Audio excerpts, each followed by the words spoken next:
Bibi Gandang Hari, pinatsutsadahan si Vice Ganda dahil sa ginawa nitong pang-iinsulto kay FPRRD. Kung bago ka lang sa channel na ito, huwag kalimutang mag-like, share, comment, and subscribe.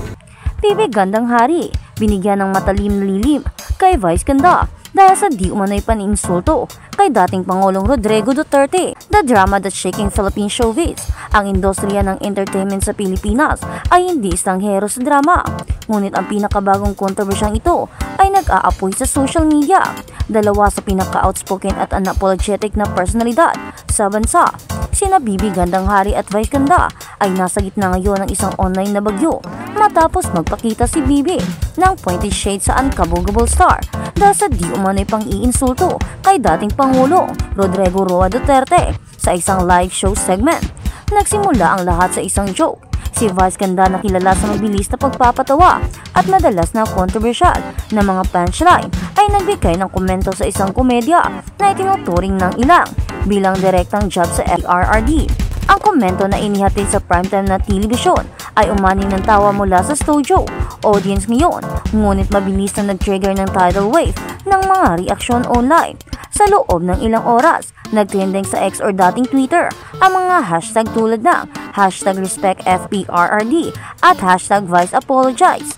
Binatikos ng mga taga-suporta ng dating Pangulong si Vice sa tinatawag nilang walang galang at walang lasa na biro. Habang ang iba naman ay nagtanggol sa komedyante, iginigiit na ito ay hindi nakapinsalang panunuya o nakakapinsalang panunuya. But then, parang out of nowhere, pumasok sa usapan si Bibi Gandang Hari. And things got explosive. Ang Instagram story na nagsimula ng sunog. Sa kanyang Instagram story, nagpost si Bibi ng isang misteryosong quote. Ang kalayaan sa pagsasalita ay hindi nangangahulugan ng kalayaan mula sa mga kahinatnan. Alamin ang linya, igalang ang linya. Hindi niya binanggit ang pangalan ni Vice Ganda pero imposibleng baliwalain ang timing. Agad na ikinonekta ng mga tagahanga ang mga tuldok na binibigyang kahulugan. Ang post bilang isang banayad ngunit malalim na pagpuna sa komento ni Vice tungkol sa FPRRD. Sa loob ng ilang minuto, nag-viral ang mga screenshot ng post ni Bibi. Nagsimulang mag-isip-isip ang mga netizens kung may personal na kasaysayan ang dalawa at kung bakit si Bibi na nakabase sa United States ay magtitimbang ng gusto sa issue. Bibi speaks out, walang pagpipigil. Makalipas ang isang araw, nag-live si Bibi sa Facebook kung saan mas direktang tinugunan niya ang usapan.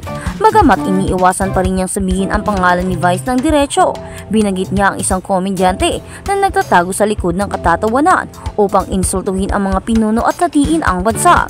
Sa isang madamdaming 20 minutong monologo, sinabi ni Bibi, ayos ang kritisismo, nabubuhay tayo sa isang demokrasya, ngunit ang pangungutya, lalo na sa pambansang telebisyon, ay isa pang kwento.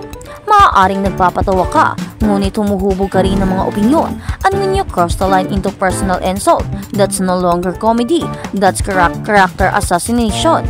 Malakas ang pananalita ni Bibi. Pinuri siya ng mga taga-suporta sa pagsasalita, habang iba naman ay inakusahan siya ng labis na reaksyon at sinusubukang makakuha ng kaugnayan sa pamamagitan ng pagpasok sa sarili sa kontrobersya.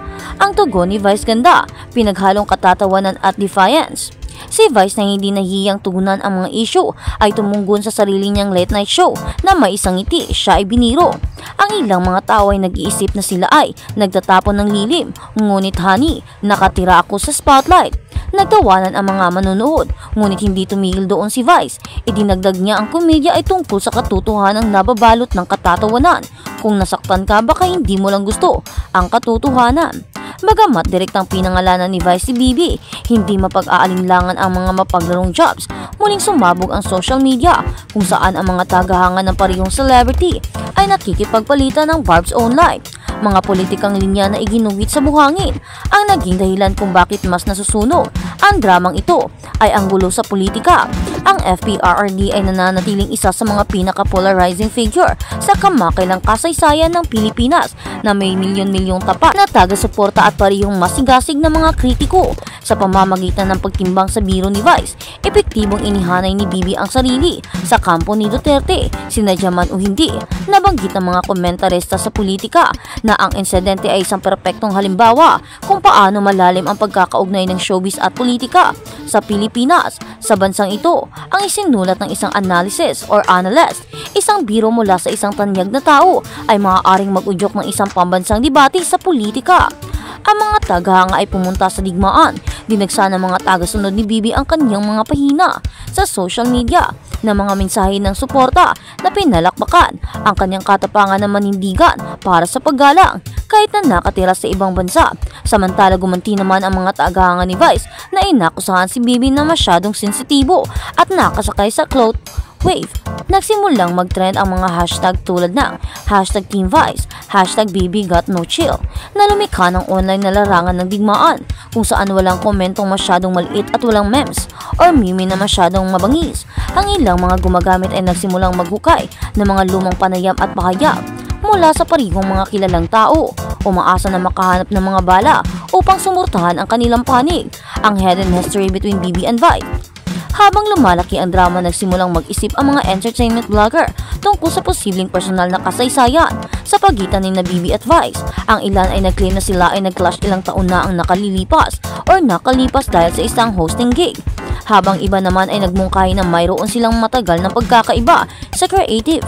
Isang vlog ang umabot sa pagpapublish ng isang di umano'y insider account na noong isang backstage encounter noong 2015. Si Vice ay gumawa ng sarcastikong comment tungkol sa mga adikain ni Bibi sa Hollywood. Isang payag na hindi umano nakalimutan ni Bibi. Katumpakan ng claim na ito ay nananatiling hindi na verified. Nagdagdag ito ng isa pang makatas na layer sa patuloy na away. Ang industriya at reaksyon ng iba namang celebrity ay nagsimulang maingat sa nagkomento sa post or nagkomento sa kanilang mga issue. Ipinagtanggol ng ilan ang estilong komedyanteng si Vice na nagsasabing dapat protektahan ang katatawanan bilang malayang pananalita.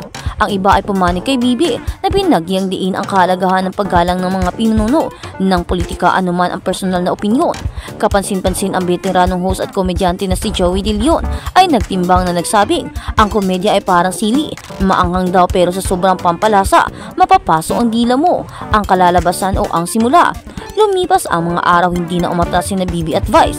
Nagpatuloy si Bibi sa pag-post ng mga banayad na paghuhukay sa kanyang Instagram kasama ang isa na nagbasa o nagbabasa. Ang katahimikan ay hindi nangangahulugan ng pagkatalo. Ibig sabihin ay pinapanood kitang naghukay ng sarili mong butas. Si Vice naman ay tila natuwa sa atensyon.